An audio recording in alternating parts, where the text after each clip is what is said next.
Cumprimento a todos que tiverem acesso a esse vídeo com a santa e gloriosa paz do nosso Senhor e Salvador, Jesus Cristo. Depois de Jesus, enquanto viveu na carne, talvez o maior homem de todos os tempos tenha sido Martinho Lutero, nascido em Eisleben, na Alemanha, em 1483 d.C. De acordo com um velho costume, um dia após o nascimento, foi levado à pia batismal, e como era dia de São Martinho, recebeu esse nome.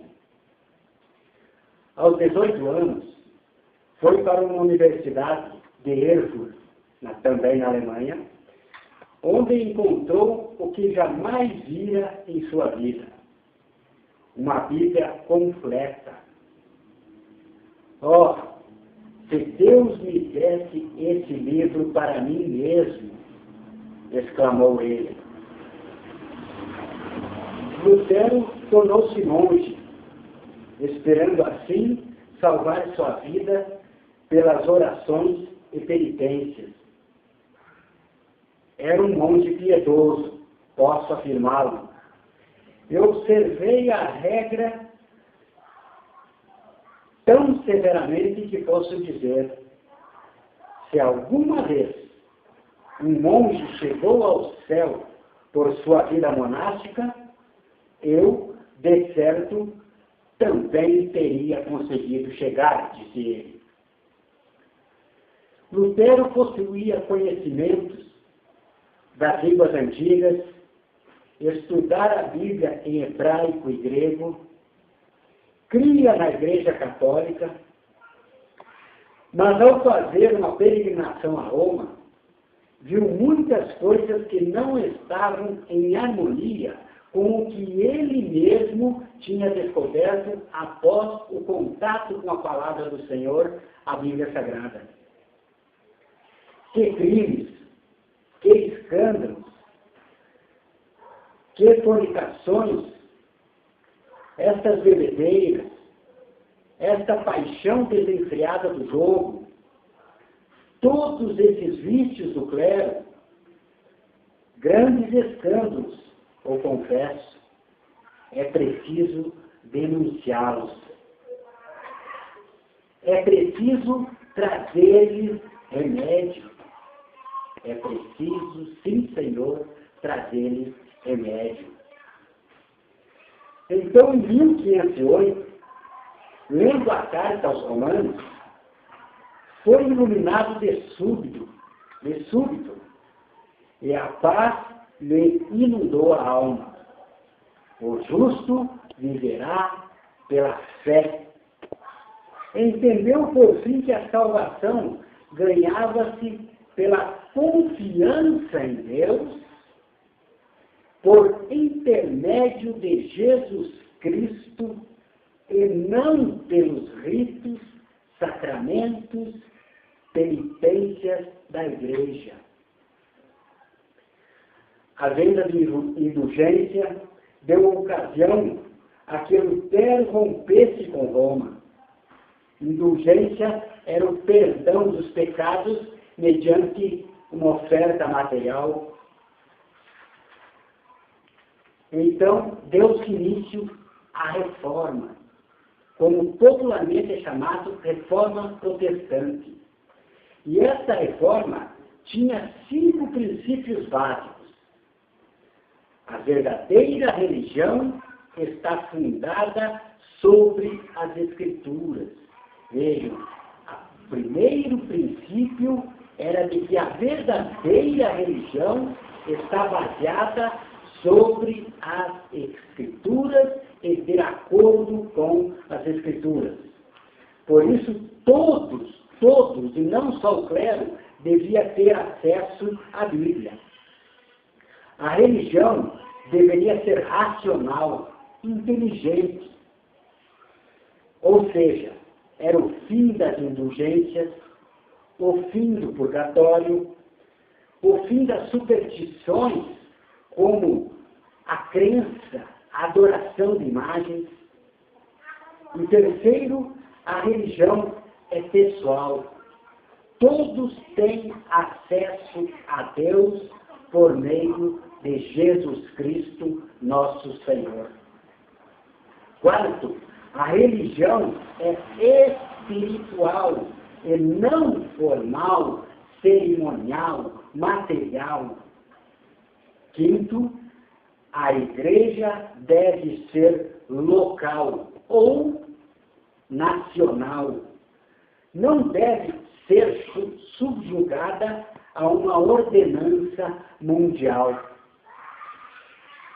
Lutero, após a iniciativa de uma reforma, foi intimado a se retratar com o Papa e a Igreja, ou seria condenado à morte, como muitos foram através do que foi chamado Inquisição Santa.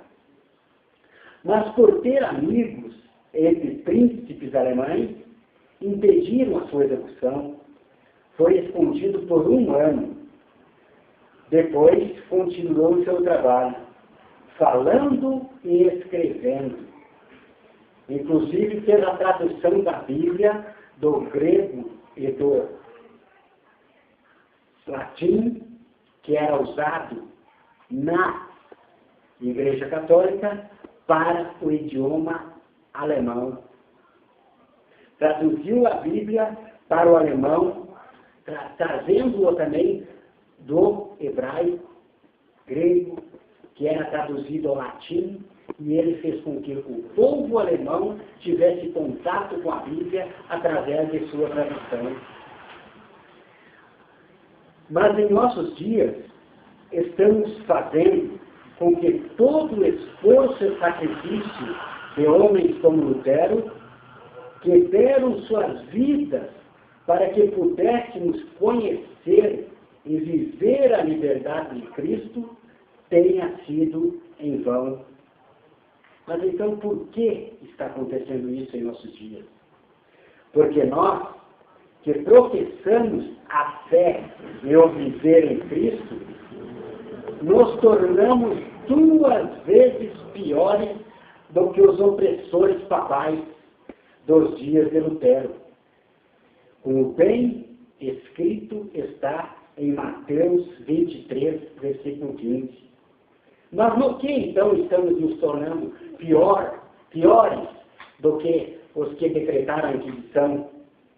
Ora, tiramos a palavra da igreja, como na Inquisição, estabelecemos novamente a indulgência, ensinando somente dízimos, ofertas e votos.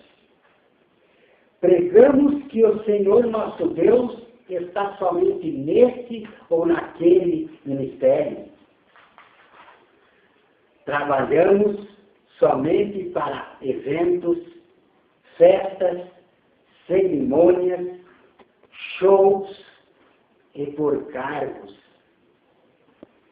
Desejamos crescer mundialmente, mas não cuidamos do local, do nacional e, acima de tudo, somos desunidos.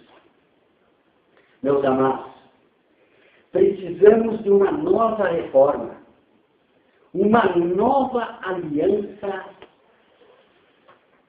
um novo destino, uma nova peregrinação na presença do Senhor. Estamos caminhando em direção oposta aos ensinamentos de Jesus e seu sacrifício por nós.